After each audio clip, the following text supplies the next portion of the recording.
It sort of rehashed old revelations with a new twist. As it turns out, we've apparently been wrong all along. Britain is a nasty, racist hellhole where only magnificent Meghan stood up to all this, and the world's biggest victim. It wasn't a scream that broke the balance inside the House of Windsor. It was the silence.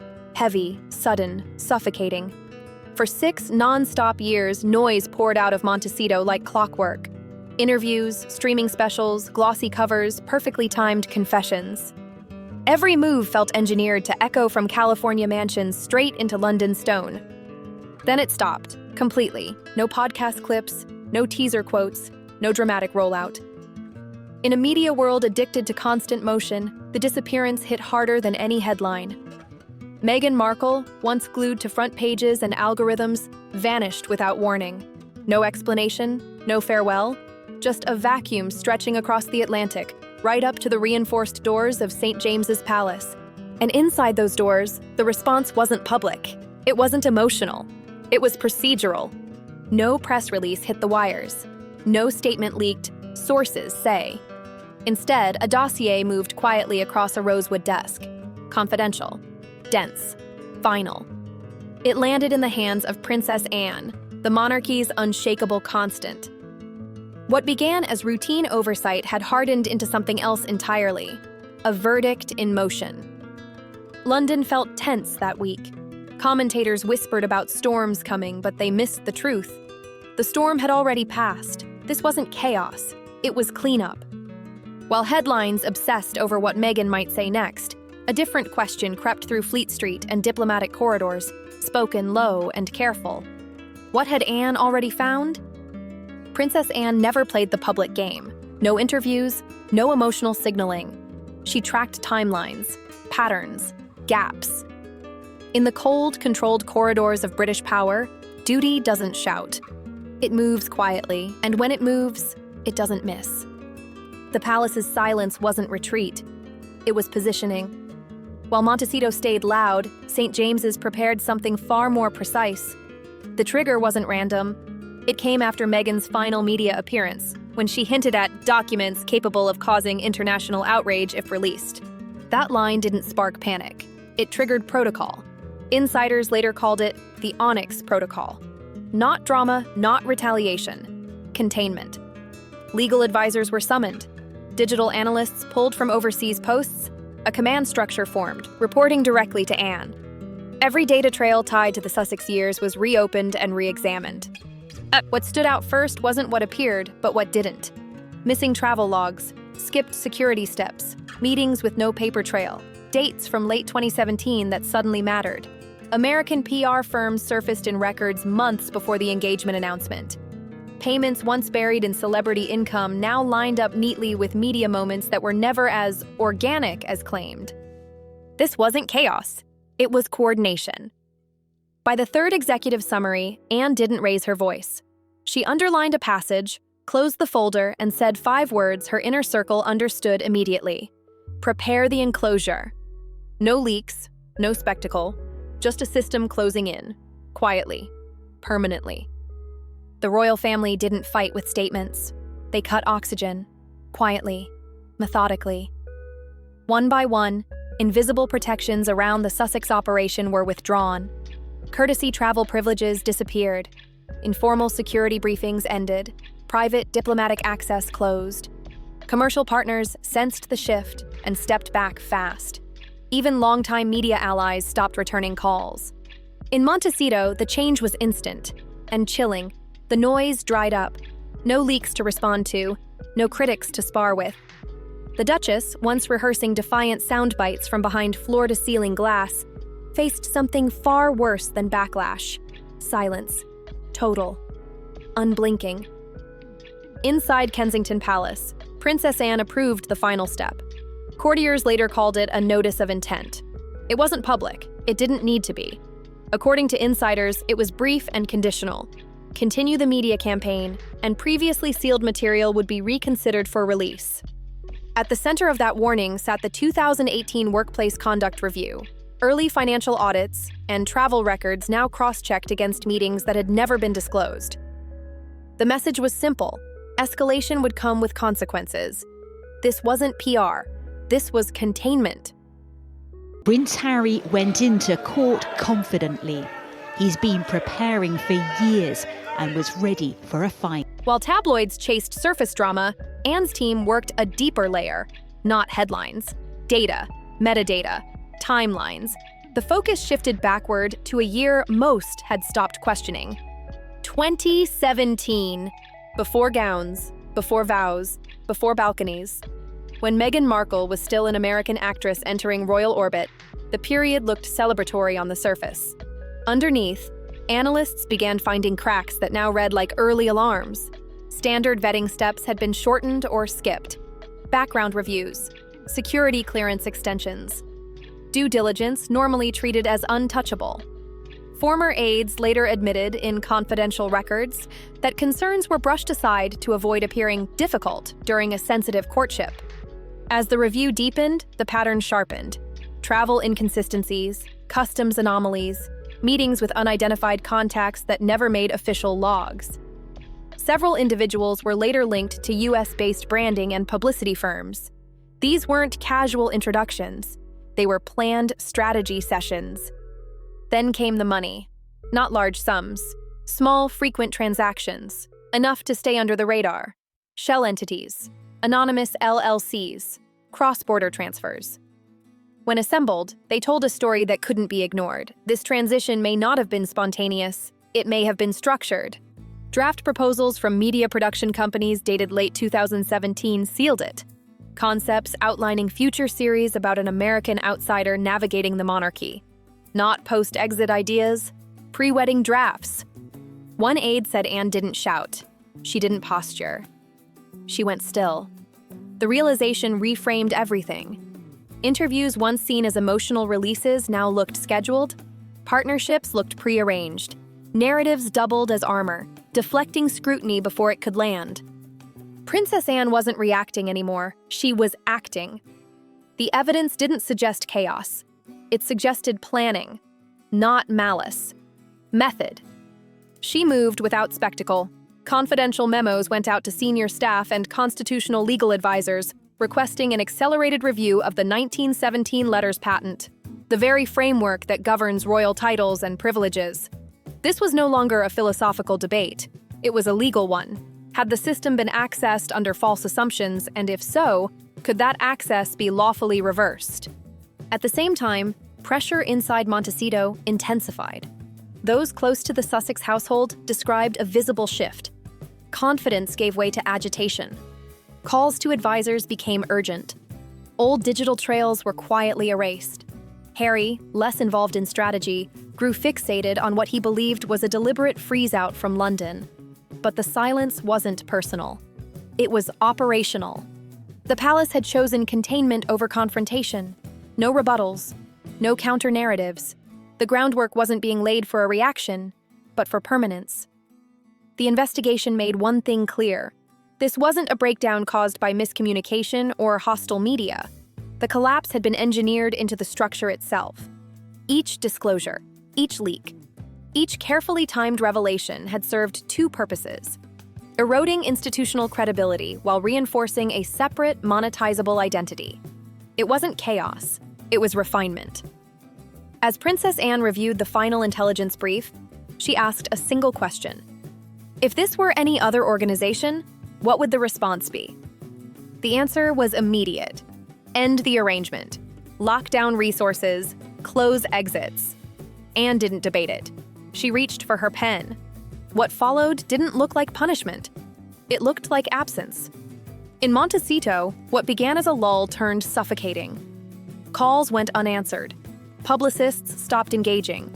Agencies that once competed for proximity issued polite disengagement notices. Conversations about sponsorships stalled. More telling still, discreet financial channels began to dry up. This wasn't scandal, it was gravity.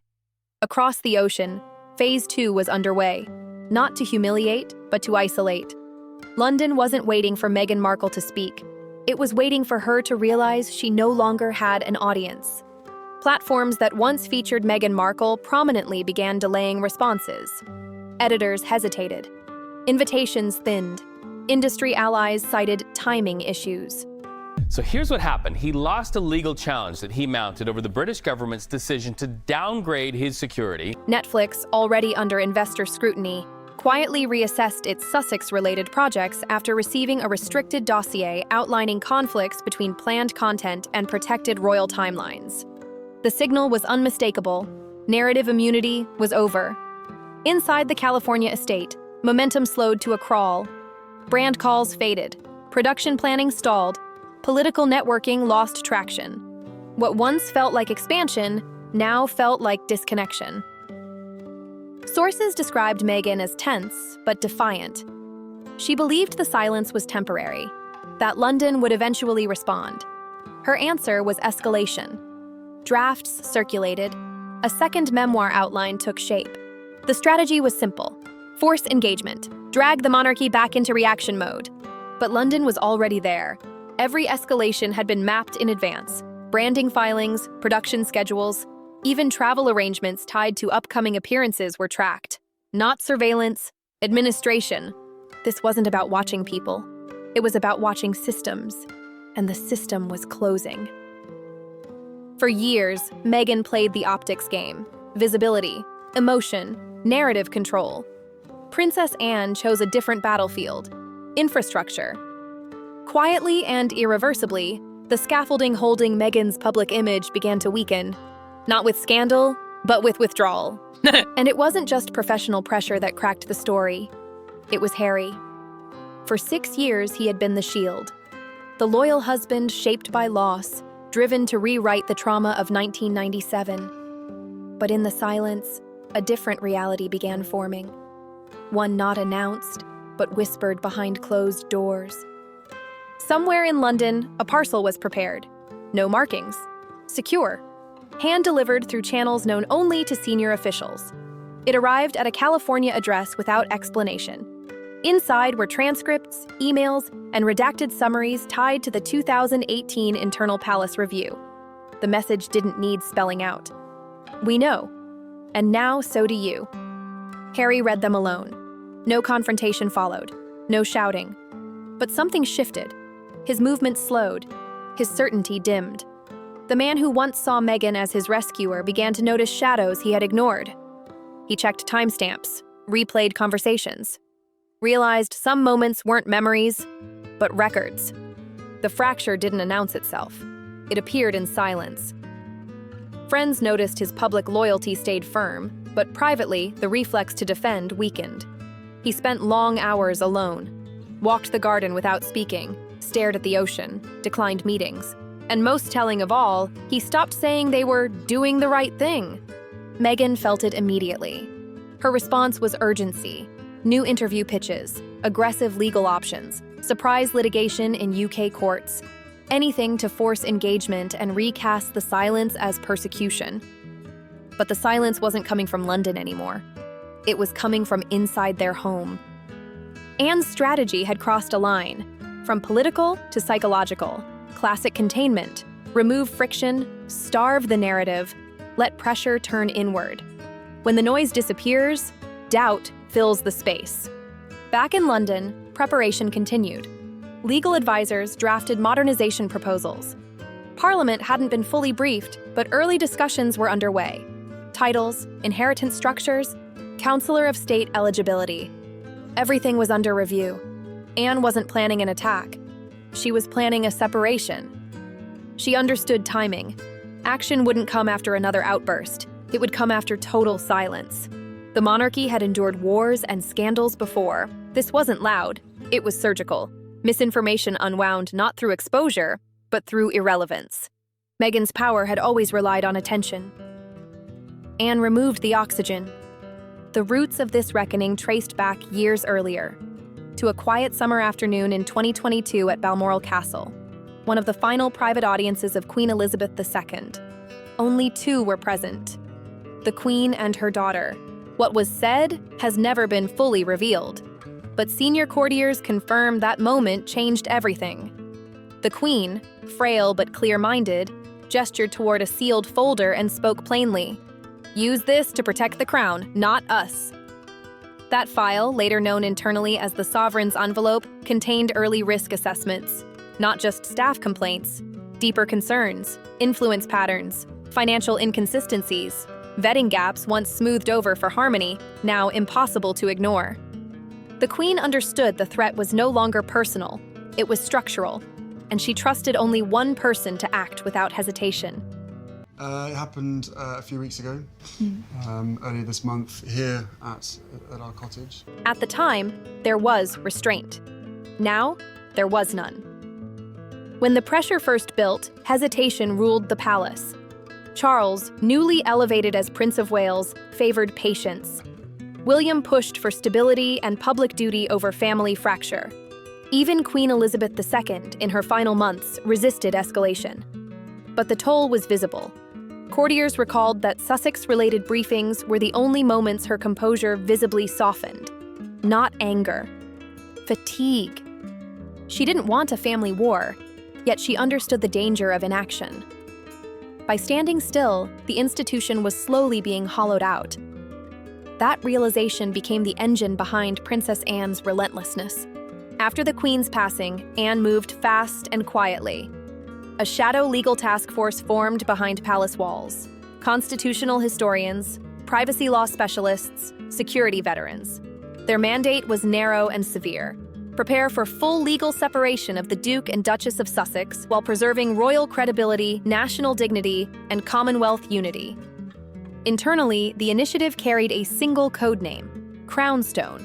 One principle guided everything. No engagement, only extraction. Anne wasn't alone. She had a critical ally in Catherine. Publicly, Catherine remained calm and consistent. School visits, garden launches, international goodwill appearances. Behind the scenes, her presence did something powerful. It restored trust without confrontation. She became the quiet counterweight to Montecito. Warm, visible, grounded. Each time a new headline dropped from California, Catherine answered without words. Service over spectacle, consistency over chaos, never retaliation. Insiders say Anne coordinated a sequence of Catherine's appearances in late 2025 with surgical precision. Not image repair, legacy anchoring. From her address at the UN's Peace and Protection Summit to new patronage tied to bereavement support, every moment reinforced a deeper story. Duty first. At the same time, Meghan's brand stalled. Momentum faded. Proposals grew louder and more dramatic. Solo projects, reinvention tours, political listening events. Each plan crashed into the same wall. Silence. No response from the palace, no reaction from power centers. That silence became a psychological gauntlet. Anne understood something fundamental. Noise needs resistance. Remove friction, and even the loudest narrative drifts away unnoticed. Behind that calm, Crownstone entered its final phase. Parliamentary clearance. A draft memorandum circulated quietly among key allies in the House of Commons. Its language was clinical. No accusations, no emotion, just administrative logic. Irreparable breach of institutional trust. Anne waited years before opening the Queen's envelope. Now, at a crossroads, she was ready. Not to strike, to separate. The decisive moment didn't happen on camera. It came in an unsigned letter delivered to Clarence House. The sender was Prince Edward. Until then, the quiet stabilizer. Loyal, discreet, duty-bound. His letter was short, 3 paragraphs. Its weight undeniable.